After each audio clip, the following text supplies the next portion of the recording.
time period of Platoon, which is 67 to 68, is interestingly enough a very significant period of time in the history of the war. The period was a tipping point in the war. There was a sort of a denigration of public support. America was war-weary and could not perceive, because the administration couldn't give them a clear picture of what the objectives were. There's great nobility in war and courage and sacrifice for your country, but you must have honesty and truth in terms of the commitment of those military men and women. This is what happened in 1968. First you had the Tet Offensive. Then you had the assassination of Martin Luther King, which was followed by riots. You had President Johnson declaring he would no longer run, largely because the war had become a quagmire. Robert Kennedy was then assassinated.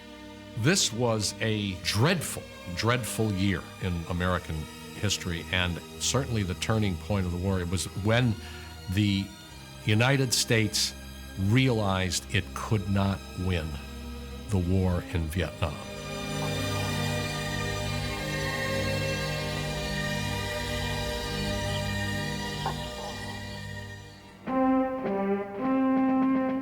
Hundreds of thousands of Russian soldiers swing through Red Square in the annual May Day parade under a bright, sunny sky. In talking about the political context of America's involvement in the Vietnam War, you have to first talk about the Cold War, the contest between the so-called free world of Western Europe and the United States and the communist world of the Soviet Union and China and its allies. The fear was that all of Southeast Asia would eventually fall to the communists, were South Vietnam to be conquered by Marxist North Vietnam. The point is that Asia was always a mindset that it was going to go communist. There was a domino theory that one thing would lead to the other. Every year forecasts about the communist insurgency and the Viet Cong, and it was growing, and how we were fighting them. And if we didn't fight them here, we'd be fighting them in Thailand tomorrow, or in Hong Kong, or back in the States. It's a parade of fear. This war really gets started when the French lose at Dien Bien Phu, and then the United States sort of steps into the fray at the Geneva Conference. At Geneva, half a world away, Vietnam is carved in two as the weary and discouraged French hand over the northern part to the communists.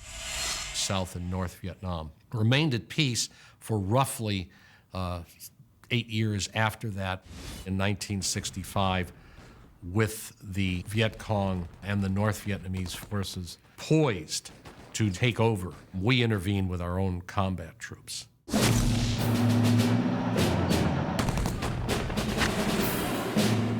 And it's also an undeclared war.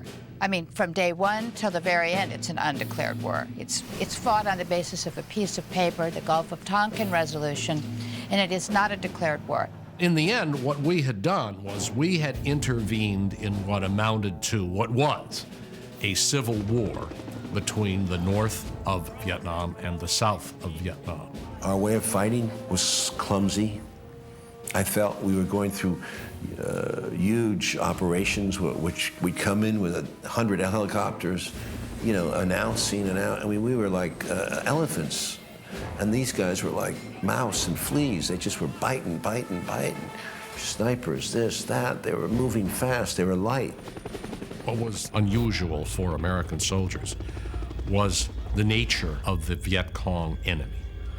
And this even applied at times to the more regular formations of the North Vietnamese army. And that was this hit-and-run guerrilla warfare of being shot at, mortared, rocketed, or otherwise blown up by an enemy who would appear and vanish. It was a difficult situation because the enemy was not visible when you wanted him to be visible. The mosquitoes, the heat, the walking, the drudgery, they get to you over time. And then action does come very little. And when it comes when you least expect it and least want it and are ready for it, generally. That's the charge! Quite often, You could not really tell who was your enemy and who was not. This eventually engendered a kind of paranoia in the American soldiers. And being a war that was fought in the jungle, where it's often difficult to see who was shooting at you and who you're shooting at, confusion and chaos would reign. And that would make the war even more frightening, and the more frightening it became in a way, the more brutal. It's easy to lose sight of these high-flown ideals that are thrown up in magazines and newspapers every week, as we should all be right and all be moral. It's not that easy to be moral when you're faced with a quagmire. We were learning about these sort of less than conventional conflicts. The problem was we were arguing about the interpretation. On the one hand, you had the United States Marines who were saying, look, wait a minute. The way to do this is to pacify the civilian populations. Focus on the population centers. Put people in there to live with them. That wasn't at all the United States Army's view. The United States Army's view was, this has grown into a conventional warfare, so never mind all that guerrilla nonsense. Let's get out there and deal with these large formations on the battlefield. We were learning things, but we were arguing about how they should be applied. From a military perspective, that's probably our biggest failure in Southeast Asia.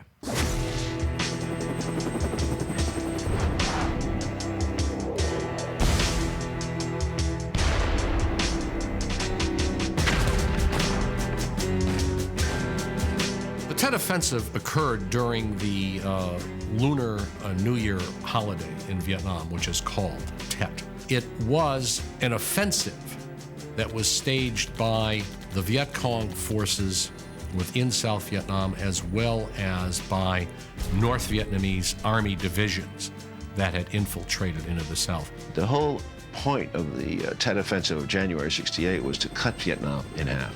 If you took Saigon, you cut it in half. That was the head. And they came very close to taking it. So that's why they were feeding units into that Saigon area. The period of 1967 to 68 was really a period of build-up on the part of the North Vietnamese Army.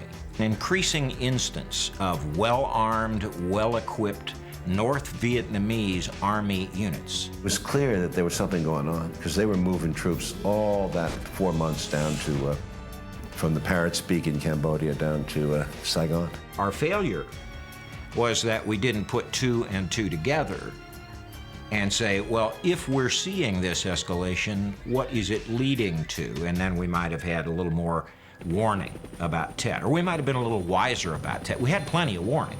We just couldn't figure it out. From September on, they kept coming. We kept hitting all these units that were coming through for the January offensive.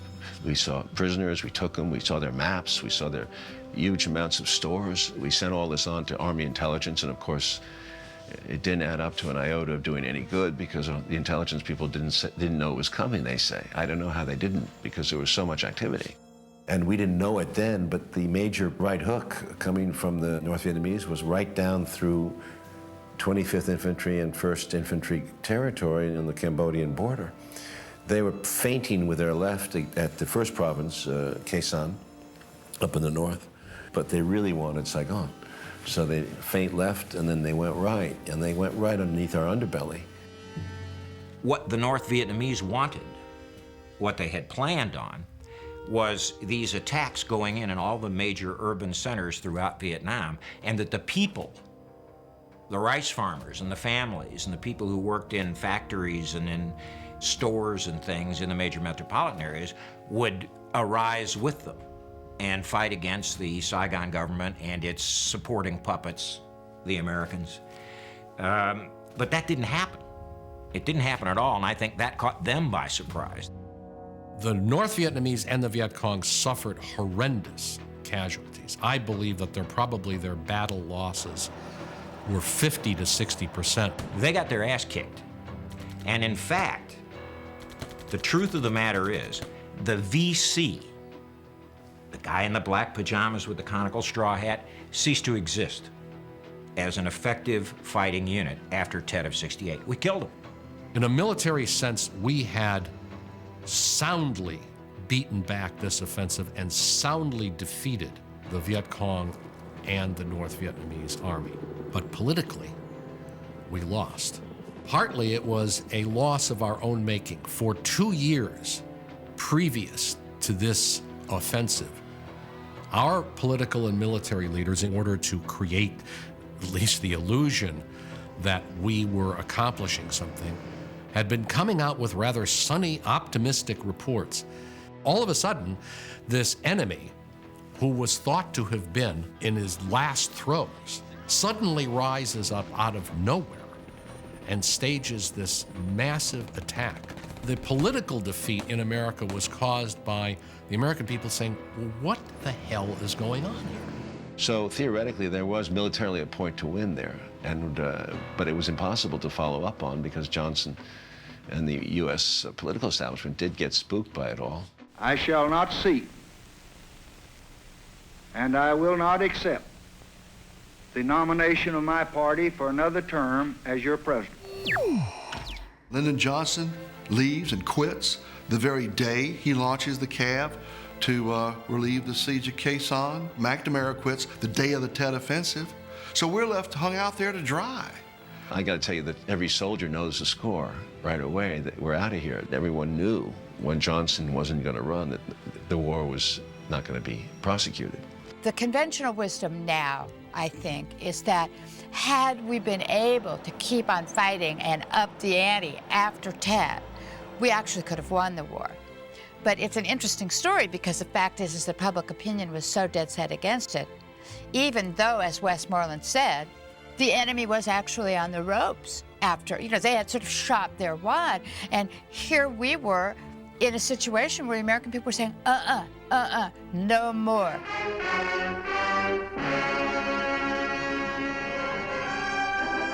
Thousands of demonstrators opposed to the Vietnam War assembled in the nation's capital for a mass protest. By the time you get to the Tet Offensive, that opinion against the war has ossified. And it isn't hippies and counterculturists only that are doing this, but, rabbis and doctors and teachers and lawyers, people from Yale and people from Harvard are all there. I mean, there is a real moment in American history where the American people are saying, no, we don't think so. The cost of the battle: 1 Marine dead, 8 wounded. You can't discount the influence of the media in the Tet Offensive, because it could broadcast images right from the battlefront in the American home within 48 hours. For the first time, you were getting reports virtually live from the battlefield, replete with bloody, gory pictures. That's a new experience. Here's your pork chop, Marge, and there's 4 or 5 dead bodies with their guts blown out. How you feel about that, Pally? And that was happening every night at 6 p.m. It was sensory overload for Americans, and I think it tipped during 1968 and the Tet Offensive. The press at the very beginning of the 60s honestly reflected the mood of the people and the mood of the administration. The press was in bed with the government in bed with the press. They both worked together in a glorious, large anti-communist effort. During the president's 2.5-hour tour, he greets thousands of GIs, presents battle decorations, and promises we shall never let you down. And this stayed pretty much on course until 1966-67. At that time, it became obvious that what it was that the government was saying was happening in Vietnam was not really happening in Vietnam, and a credibility gap opened. At the end of the week, on Friday night, Walter Cronkite would say in that sonorous Walter Cronkite voice of his, he would say, "This week in Vietnam, 278 American soldiers were killed, 4,610 were wounded, enemy casualties were," and then he would give those. And that was week after week after week. You saw these numbers building up, and never any sign of what we thought of as progress. Walter Cronkite, the most trusted man in America at that time, anchored for the CBS Evening News, in February of '68 went himself to Vietnam. And he came back and did an editorial. What he said was, "We've done the best we could do here. And now it is really time for us to acknowledge that, to pack up, and to go home. When Lyndon Johnson heard and saw that commentary, he turned to one of his aides and said, "We have now lost the American people."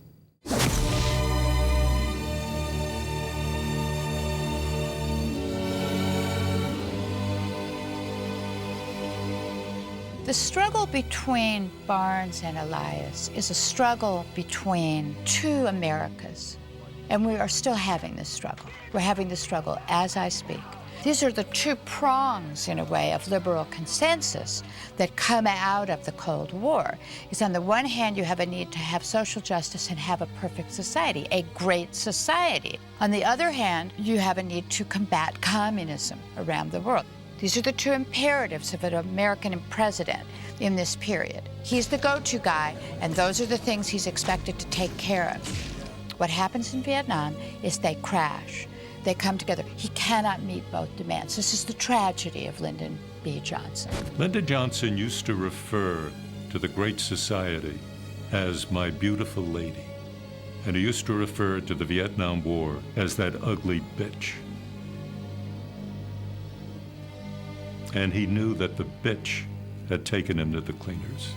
When your president refuses to run on a war that he's mostly escalated, you have a loss of political will. I met General Vo Nguyen Giap, who was the defense minister of North Vietnam. I met him in 1990. I said, not to insult your own army or anything. I says, but we really did pretty much beat you in every major engagement. He says, yes, I know. And he says, and in the end, it didn't make any difference. Giap was prepared to carry on that war for 100 years. Well, he knew that we could not carry on that conflict for 100 years, or even 20. And that was the reason why we lost the war. We simply could not deliver the final killing blow to the enemy. If there's no real rationale for commitment, or if there's no strategy to win or a strategy to get out, then you've just committed your American military falsely, and that's immoral. And so, in so many ways, the Vietnam War taught us that, and we should have learned that lesson. It's an amazing thing to me how Vietnam has never left our being as a people. It had an enormous impact on us all. And I hope that young people who did not live through it will try to learn from the Vietnam War what it is that this country can do, but also what it is that this country cannot do. We cannot believe that we can accomplish everything.